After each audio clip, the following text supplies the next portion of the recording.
Class 11th के prose का next chapter है the ailing planet the green movement's role, और इसके राइटर थे नैनी पालकीवाला। ये जो चैप्टर है ये एक आर्टिकल है। आर्टिकल यानी एक ऐसा लेख जो किसी पत्रिका या अखबार में छपने के लिए लिखा गया हो। ये नैनी पालकीवाला ने जब इसको लिखा था इंडियन एक्सप्रेस के लिए। इंडियन एक्सप्रेस एक न्यूज़पेपर है, काफ़ी सम्मानित पत्र है, अंग्रेज़ी में छपता है हमारे देश में। तो 1994 में 24 नवंबर को ये आर्टिकल छपा था। उसमें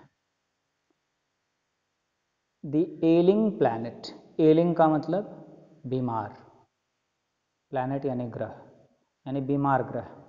अब इतना अनुमान सभी लोग लगा सकते हो कि बीमार ग्रह का अर्थ क्या है। यानी हमारी जो ये धरती है, जो अपनी पृथ्वी है, ये बीमार,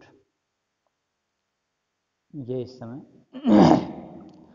रोगी है, रुग्ण अवस्था में है। और इसके आगे एक कोलन के बाद इस टाइटल को पूरा किया जा रहा है the green movement's role. Green movement एक आंदोलन चला था, उसको हरित क्रांति के नाम से हम लोग जानते हैं। ये 1972 में, हाँ 1972 में ही ये आंदोलन चला था। भारत सरकार ने इसको प्रारंभ किया था। इसमें जो बातें या जो समस्याएं उठाई गई हैं ये आज भी उतनी ही महत्वपूर्ण हैं, क्योंकि दिन ब दिन धरती की जो दशा है वो बिगड़ती जा रही है, समस्याएं बढ़ती जा रही हैं, धरती हमारी दिन ब दिन बीमार होती जा रही है। इस चैप्टर में जो पर्यावरण है कितनी बीमार है इसकी पूरी बातें की गई हैं, और जंगलों के लिए, जीव जंतुओं के लिए, जल में रहने वाले जीवों के लिए जैसे मछलियाँ वगैरह, सभी के लिए खतरे बढ़ गए हैं उनके जीवन के लिए, और इसके पूरी तरह से जिम्मेदार मनुष्य ही हैं। सबसे बड़ी समस्या तो पॉपुलेशन ही है, ये आएगा सामने। इसलिए है कि the earth is not going to grow, धरती बिल्कुल नहीं बढ़ने वाली है। जनसंख्या बढ़ती जा रही है, दिन दूनी रात चौगुनी बढ़ रही है, तो संसाधन कम होता जा रहा है। हम संसाधनों का दोहन करते जा रहे हैं, इससे समस्याएं बढ़ती जा रही हैं। इसमें कई लोगों के नाम भी आएंगे इस चैप्टर में। मैं पहले से इस वीडियो में, इस पार्ट में मैं चाहता हूं कि उन लोगों का नाम बता दूं, तुम लोग उन नाम को भी जानते रहो। ये जो 1972 में जो ग्रीन मूवमेंट हुआ था, ये न्यूजीलैंड में एक संस्था बनी। न्यूजीलैंड एक देश है, वहाँ एक संस्था बनी, ग्रीन पार्टी वहाँ स्थापित हुई, और फिर इसको विश्व स्तर पर चलाया गया, अपने देश में भी। और एक यही पहली बार समझा गया इस बात को, पूरे विश्व के लोगों ने इस बात को माना और समझा कि जिस पृथ्वी पे हम रह रहे हैं, जिस ग्रह पे हम रह रहे हैं, तो ह्यूमन एक्टिविटीज़ यानी मनुष्य के क्रियाकलाप ही तमाम तरीके के खतरे को पैदा कर रहे हैं हम जिस धरती पे रह रहे हैं।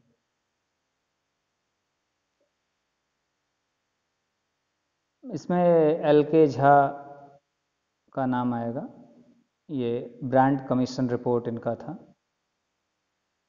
और एक इसमें आएगा लेस्टर आर ब्राउन्स बुक है, द ग्लोबल इकोनॉमिक प्रॉस्पेक्ट।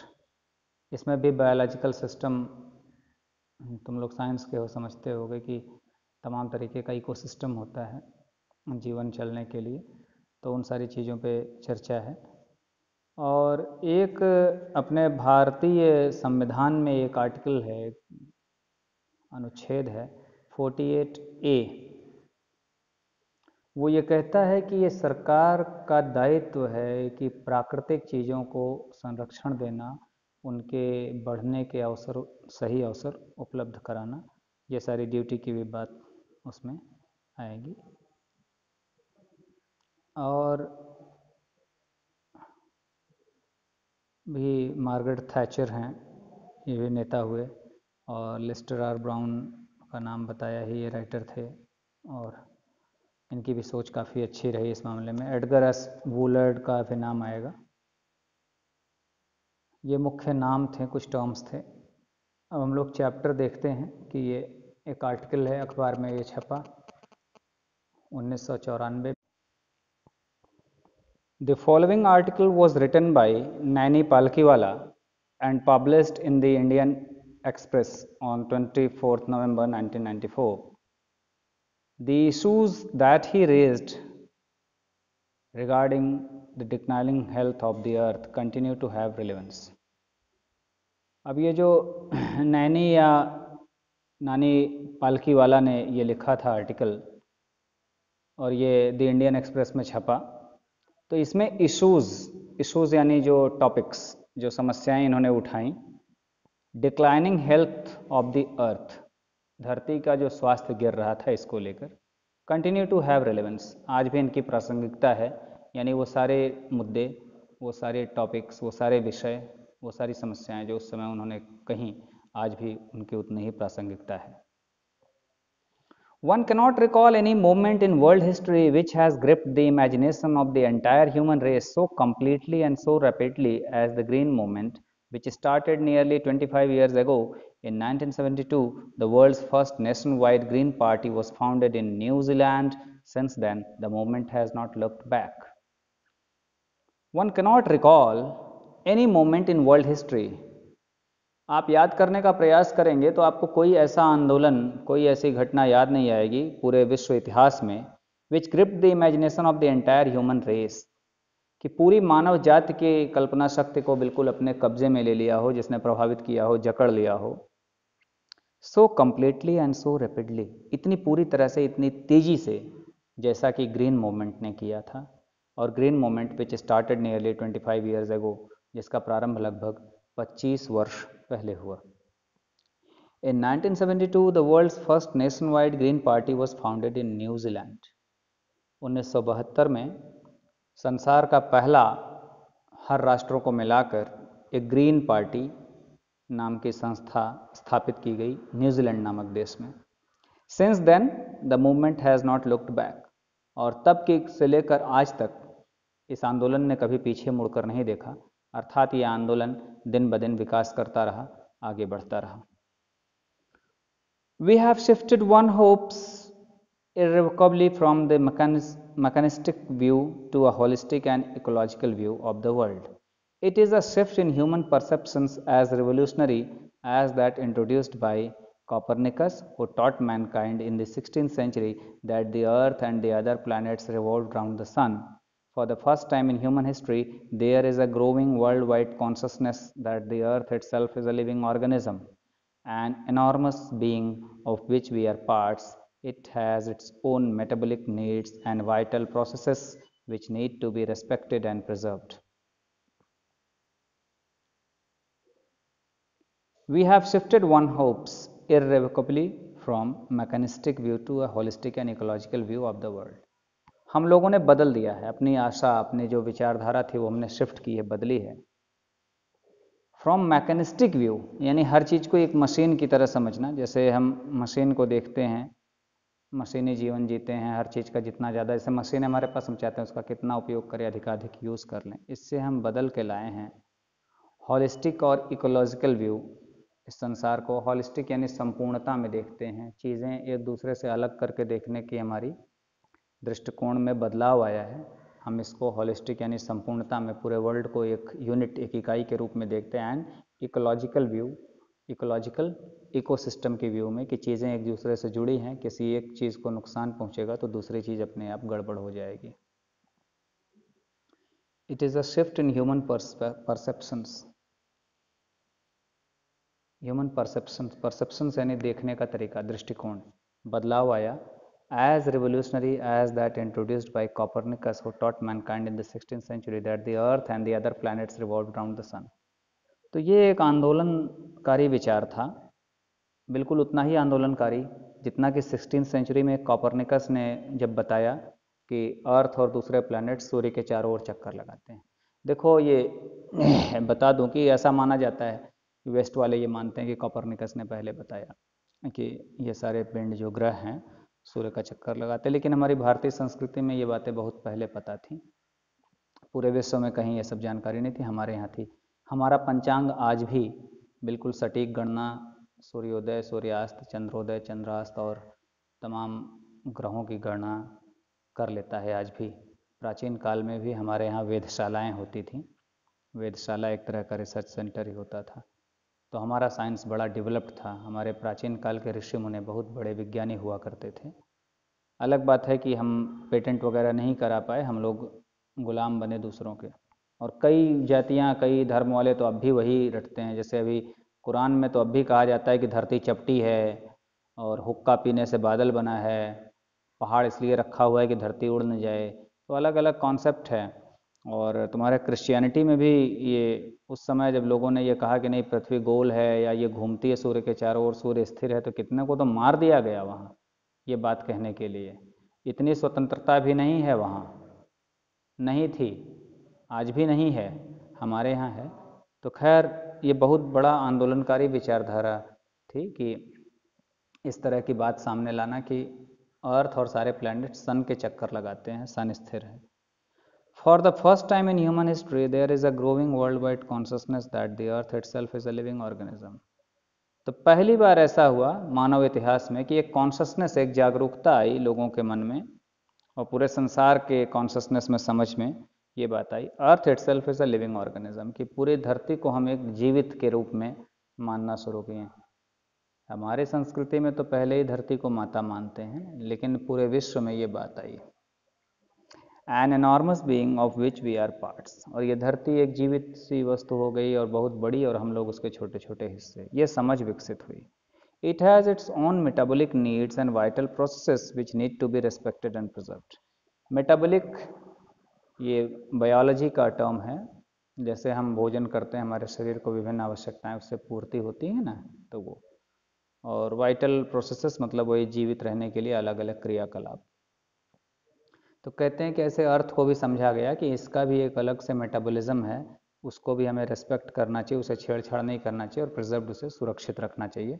ये बातें समझ में आई। The Earth's vital signs reveal a patient in declining health. We have begun to realize our ethical obligations to be good stewards of the planet and responsible trustees of the legacy to future generation. Of the legacy. यहाँ printing mistake है, legacy है वो, book में गलत छपा है। The Earth's vital signs reveal a patient in declining health. जो जीवनकारी लक्षण होते हैं ना, जैसे आप जब अस्वस्थ होते हैं तो कुछ ऐसे लक्षण दिखते हैं कि समझ में आता है कि आपका स्वास्थ्य नहीं ठीक है। तो धरती के भी ऐसे कुछ लक्षण दिख रहे हैं, वो रिवील कर रहे हैं, खोल रहे हैं। पेशेंट इन डिक्लाइनिंग हेल्थ की एक ये रोगी है और इसका हेल्थ डिक्लाइन कर रहा है, धीरे धीरे गिर रहा है। We have begun to realise our ethical obligation to be good stewards of the planet. हम ये चीज़ समझने लगे हैं, हमारा एथिकल ऑब्लिगेशन, नैतिक जिम्मेदारी, नैतिकता की भावना से हम ये समझने लगे कि धरती के प्रति हमें अच्छा पढ़ना पड़ेगा। स्टीवर्ड्स, उसके हम रक्षक बने, ऑफ द प्लैनेट, इस ग्रह के, and responsible trustees of the legacy to future generations. और ट्रस्टी होते हैं जो किसी चीज़ को संरक्षित, किसी संस्था में उनको बना दिया जाता है, पद नाम होता है ट्रस्टी का, उसके विकास, उसको सुरक्षित संरक्षित करने की जिम्मेदारी। तो ये राइटर यहाँ कह रहे हैं कि भाई हम लोग एक ट्रस्टी बने कि जो हमें ये विरासत मिली है, सुंदर धरती, स्वस्थ धरती, ये हम आने वाली जनरेशन को सुरक्षित हैंड ओवर कर सकें, उन्हें सौंप सकें। हमें ऐसा बनना चाहिए, हमें ऐसा करना चाहिए। इस तरह की बात लोगों के मन में आ गई, हम लोग इसको समझने लगे। The concept of sustainable development was popularized in 1987 by the World Commission of Environment and Development. In its report, it defined the idea as development that meets the needs of the present without compromising the ability of future generations to meet their needs. That is, without stripping the natural world of resources future generation would need. अब ये बड़ी अच्छी बात है कि किस तरह से हम लोग इसको समझ पाएंगे ये चीज़ें कि सस्टेनेबल डेवलपमेंट जो हो कि जो हमेशा टिकाऊ रहे, चलता रहे बिना किसी को नुकसान किए हुए, इस तरह का जो विकास है ये पॉपुलर हो गया, काफ़ी लोकप्रिय हुआ 1987 में। विकास का मतलब ये नहीं कि हम दोहन करते चले जाए, तो वही है ना कि दोहन करने से तमाम समस्याएं हो रही हैं। तो world commission of environment and development, ये संस्था जो है, इन्होंने एक विचारधारा इस तरह की दी। इन इट्स रिपोर्ट, इन्होंने अपनी रिपोर्ट जारी की। रिपोर्ट लिखित डॉक्यूमेंट होता है, वो बीच बीच में जारी करती हैं संस्थाएं अपनी। तो इसमें आइडिया जो था उसको देखो कोट किया जा रहा है, development that meets the needs of the present without compromising the ability of future generation to meet their needs. कह रहा है कि ऐसा विकास होना चाहिए जो वर्तमान की आवश्यकताओं की पूर्ति करे, परंतु भविष्य में जो हमारी पीढ़ियां आएंगी उनकी आवश्यकताओं की पूर्ति में बाधा न उत्पन्न हो, इसका भी हमें ध्यान रखना होगा। अर्थात इतना हम दोहन न करें कि हमारी भविष्य की पीढ़ियों, जैसे जल ही है, हम बहुत ज़्यादा यूज़ कर रहे हैं, ऐसा लगता है आने वाले समय में ना मिले। अशुद्ध हवा की बहुत बड़ी समस्या है, हर जगह गाड़ियाँ बढ़ रही हैं, प्रदूषण बढ़ रहा है, गाड़ियों से बहुत ही बुरे तरीके से धुआं, गंदा धुआं निकल रहा है, लोग गाड़ियाँ मेंटेन नहीं कराते, कबाड़ गाड़ियाँ या पुरानी गाड़ियाँ घिसते रहते हैं, पेड़ पौधों की कमी हो रही है, धूल की स्थिति तुम लोग देख ही रहे हो हर जगह। ऐसे तमाम चीज़ें तो होता है कि हम आने वाली पीढ़ियों को वो ताज़ी हवा दे पाएंगे या नहीं। इवन हम लोग याद करते हैं अपने बचपन में, तो कितनी गौरैया घर में आ जाती थी। माँ सुबह जब चावल पछोर के बीनने लगती थी और तो गौरैया ढेर सारी आ जाती थी, आंगन तक आ जाती थी। जबकि हम लोग कलकत्ते में थे, शहर था, शहर में इस तरह अब गौरैया नहीं दिखती, ढेर सारे ऐसे पशु पक्षी नहीं दिख रहे हैं, उनके हैबिटेट नहीं रह गए, हैबिटेट रहने का स्थान है। तो सस्टेनेबल डेवलपमेंट का अर्थ यही हुआ कि हम जो चीज़ें अपने लिए विकास के लिए यूज़ करें, लेकिन ये ध्यान रखें कि भविष्य वालों के लिए ख़त्म ना हो। पानी भी देखो हर जगह लोग बहाते रहते हैं, बर्बाद करते रहते हैं। इस तरह का जो चैप्टर रखा जाता है सिलेबस में, वो इसीलिए रखा जाता है कि समझकर आप एक अच्छे सिटीज़न बने, एक अच्छे नागरिक हम बन सकें, इसलिए रखा जाता है। तो सस्टेनेबल डेवलपमेंट का अर्थ समझो इस बात को कि हम उपयोग तो करें, अपनी आवश्यकताओं की पूर्ति तो करें, परंतु यह बात हमेशा ध्यान में रखें कि आने वाली जनरेशन्स के लिए ये चीज़ समाप्त तो नहीं कर देंगे हम। दैट इज़, समझाते हुए कह रहे हैं, without stripping the natural world of resources future generation would. तो नेचुरल वर्ल्ड का जो रिसोर्सेज हैं, जो संसाधन हैं, उनको बिल्कुल ख़त्म नहीं कर देना है, क्योंकि फ्यूचर जनरेशन को उनकी आवश्यकता पड़ेगी। In the zoo at Lusaka, Zambia, there is a cage where the notice reads, "The world's most dangerous animal." Inside the cage, there is no animal but a mirror where you see yourself. Thanks to the efforts of a number of agencies in different countries, a new awareness has now dawned upon the most dangerous animals in the world. He has realized the wisdom of shifting from a system based on domination to one based on partnership. Zoo पता नहीं तुम लोगों ने देखा है या नहीं देखा, नहीं देखा तो देखो, अवश्य देखना चाहिए, घूमा फिरा करो। मैं बार बार बताता हूँ अपने स्टूडेंट्स को कि घूमो, खूब घूमा करो, प्राकृतिक जगहों को या ऐतिहासिक जगहों को, म्यूजियम्स, जूस देखा करो। ज़ू में पशु पक्षी रखे रहते हैं पिंजरों में कैद करके, जीवित, उन्हें हम देख सकते हैं। तो जाम्बिया में लुसाका में एक ज़ू है, एक चिड़ियाघर है। वहाँ पे हर आप पिंजरे में जाएंगे तो वहाँ जानवर के बारे में लिखा रहता है, कौन सा जानवर है, उसका साइंटिफिक नेम क्या है, कहाँ कहाँ पाया जाता है, उसकी जानकारियाँ रहती हैं बड़ी अच्छी। और देश में सबसे बड़ा ज़ू, नेशनल ज़ू, कोलकाता में है, और सबसे बड़ा म्यूज़ियम भी देश में कोलकाता में ही है। तुम लोगों को मौका मिले तो अवश्य जाओ, और मौका न मिलता है तो मौका निकाल के जाओ, समय निकाल के जाओ, अवश्य घूमो, देखो। तो ये जाम्बिया में जो लुसाका नाम का ज़ू है, वहाँ पे एक पिंजरा है, वहाँ नोटिस लिखा हुआ है कि the world's most dangerous animal, कि इस पिंजरे में संसार का सबसे खतरनाक जानवर है। अब सोचो कौन सा जानवर होगा वो। लेकिन जब वहाँ लोग जाते हैं, inside the cage there is no animal, लेकिन जब वहाँ लोग जाते हैं तो उस पिंजरे में कोई जानवर नहीं है, but a mirror where you see yourself. लेकिन वहाँ दर्पण लगा हुआ है, मिरर है, और मिरर के सामने जैसे ही खड़े होते हैं आप स्वयं को देख पाएंगे। तो कहने का अर्थ कि सबसे खतरनाक पशु आज के समय में मनुष्य है, जो प्रकृति को सबसे ज़्यादा हानि पहुंचा रहा है। Thanks to the efforts of a number of agencies in different countries, ढेर सारी संस्थाएं अलग अलग देशों में, इन सभी का धन्यवाद। A new awareness has now dawned upon the most dangerous animal in the world, संसार के सबसे खतरनाक जानवर के पास अब एक जागरूकता आई है। यानी मनुष्य रूपी जो ये सबसे भयानक जानवर हो चुका था, ये ढेर सारी संस्थाओं ने पूरे विश्व में प्रयास किया और मनुष्य रूपी जानवर आज काफ़ी जागरूक हो रहा है. He has realized the wisdom of shifting from a system based domination to one based on partnership. तो अब वो समझ गया, बुद्धिमानी है कि भाई सिस्टम हम पूरा डोमिनेट कर लें, कब्जा कर लें, इस सिस्टम से हम हटेंगे और पार्टनरशिप पे काम करें, यानी हम कुछ लें तो कुछ दें. जैसे कि मान लो तुम्हें प्रकृति से कुछ लेना ही है, तो प्रकृति को देने का भी विचार किया जाए. जैसे मान लो जल निकाल रहे हो, तो हम जल को रिचार्ज भी करें, सोर्सेस को, पानी बेकार ना बहाएं. मान लो अगर किसी कारणवश एक पेड़ काटना ही पड़ा घर बनाने के लिए, तो हम कहीं ना कहीं 2-4 पेड़ लगाएं भी. ये इस तरह की तमाम बातें.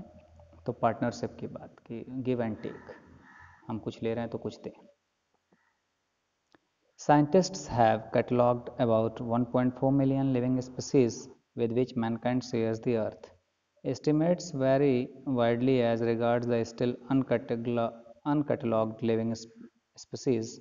Biologists reckon that about 3 to a human million over living species still languish unnamed in ignominious darkness.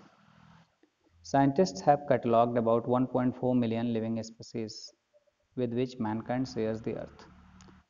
Scientists यानी विज्ञानियों ने कैटलॉग किया, लिस्ट तैयार कर दी है. 1.4 मिलियन, मिलियन का अर्थ होता है 10 लाख. तो 1.4 मिलियन जातियाँ, जीवित जातियाँ जो अभी जीवित हैं, वर्तमान में विद्यमान हैं, जिसके साथ मनुष्य ये अर्थ को शेयर करता है. यानी इस धरती पे इतनी जातियों के साथ मनुष्य भी जीवित है. एस्टिमेट्स वेरी वाइडली, लेकिन ये जो अनुमान है ये संख्या का 1.4 मिलियन, ये काफ़ी ज़्यादा परिवर्तन होता है. द स्टिल अनकैटलॉग लिविंग स्पीसीज, क्योंकि ढेर सारी ऐसी जातियाँ हैं जो अभी अनकैटलॉग्ड हैं, यानी उनकी गणना नहीं हो पाई है, उनको अभी लिस्ट में शामिल नहीं किया जा सकता है. और biologist reckon that about 3 to 100 million other living species still languish unnamed in ignominious darkness. तो बायोलॉजिस्ट जो जीव विज्ञान के शोधकर्ता हैं, ये लोग ये अनुमान लगाते हैं, रेकन यानी एक अनुमान लगा रहे हैं, और ये कहते हैं कि 3 to 100 मिलियन, 3 से लेकर 100 मिलियन से ज़्यादा जातियाँ अभी ऐसी हैं, स्टिल लैंग्वेज खोई पड़ी हैं, अनजान हैं हम उनसे. अननेम्ड इन इग्नोमिनस डार्कनेस, वो बिल्कुल अनजान अंधेरे में पड़ी हैं, यानी उनके बारे में कोई जानता नहीं. लगभग इतनी जातियाँ अभी और पड़ी हैं जिनके बारे में रिसर्चेज नहीं हो पाए, बहुत ज़्यादा जानकारी नहीं हो पाई. यानी इतने प्रकार के जीव जंतुओं की जातियाँ और बाकी हैं. One of the early international commissions which dealt inter alia with the question of ecology and environment was the Brandt Commission, which had a distinguished Indian as one of its members, Mr. L.K. Jha. The first Brandt report raised the question, are we to leave our successor a scorched planet of advancing deserts, impoverished landscape and ailing environment?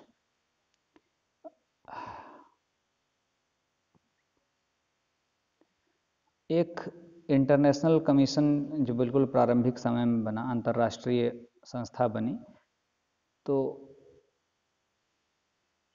जो बिल्कुल inter Elia मतलब पूरे विश्व के समस्याओं को एक साथ लेकर चल रही थी, with the question of ecology and environment.